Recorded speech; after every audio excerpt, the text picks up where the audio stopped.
namin tukol doon. So maski yung kay Senator Marcoleta, maski yung ora mismo na ipipresent niya na nagmanifest siya, gagamitin yung kanyang time, yung time slot niya na meron siyang witness. Pinayagan ko na nga eh. Wala naman problema doon. Kaya lang naman nagkaroon ng aberya dahil lumabas yung notaryo at sinasabi niyang hindi ako yung notaryo dyan. May iba lang ako, tungkol lang doon sa last hearing ng Huwebes. Yun po bang trinisinta ni Senator Rodante Marcoleta na witness, yung Orly Gutesa, na-vet muna po ba ito ng komite? O bigla? Wala. Natatol. Hindi ko nga alam na bigla si may pipresente. Maski man lang yung bago magsimula hearing, sana natimbrihan man lang ako, Mr. Chair. Maski pabulong lang, meron akong mamayang witness.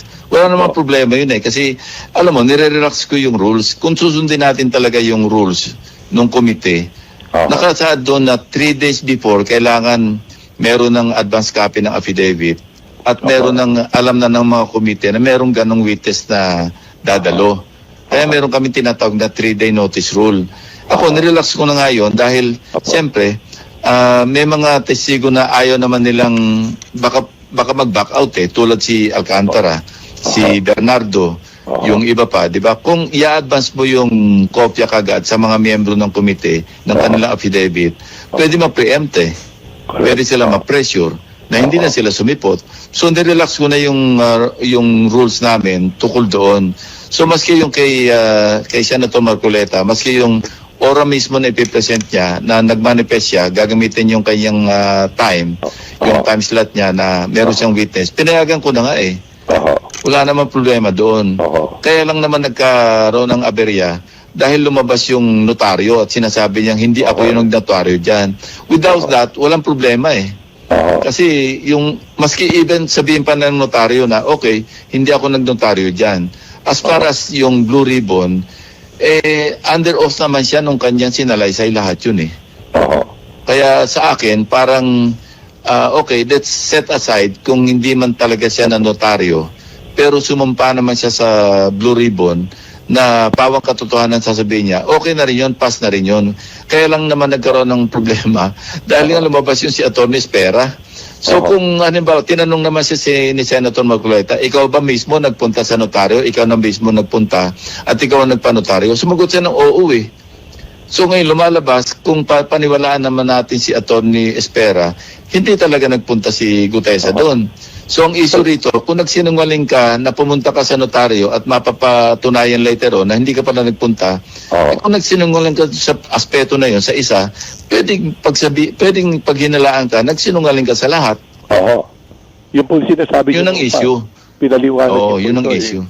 Falsity in one, falsity in all.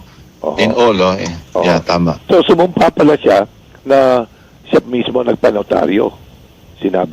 May transcript eh. Nakita ko yung transcript ng pagtatanong ni Senator Marcoleta. Tinanong siya, ikaw ba mismo ang nagpanotaryo nito? Sabi niya, opo.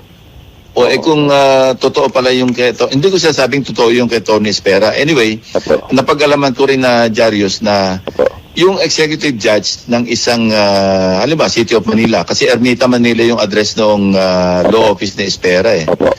So, may jurisdiction yung kasama sa function ng executive judge ng Manila RTC na imbestigahan niya lahat kung mayroong violation sa mga notarized documents. So yun, i-encourage ko ngayon na yung executive judge magsagawa at I think as we speak, magsasagawa siya ng investigasyon. Papatawag niya si Espera, ikaw ba talaga nagpunta? Pag sinabi niya oo, papatawag niya si Espera para tanungin, ito ba humarap sa iyo? Pag sinabi hindi, yun ang issue kasi pwede niya isubpina itong mga ito eh. I see. So para pakialaman pa namin yun, kasi narinig ko yung media statement ni Senator Marcoleta. Gusto niya, ipatawag ko pa yung notaryo. Malilihis na kami na malilihis. So ipaubaya na namin yon doon sa executive judge ng Manila RTC. Siya na magsagawa kasi nasa poder niya yun eh. Yung sa akin hindi masyadong importante na kung totoo sinasabi ng notaryo. Yun lang, ang issue lang, kung yung falsity in one nga, falsity in all. Yun lang issue kay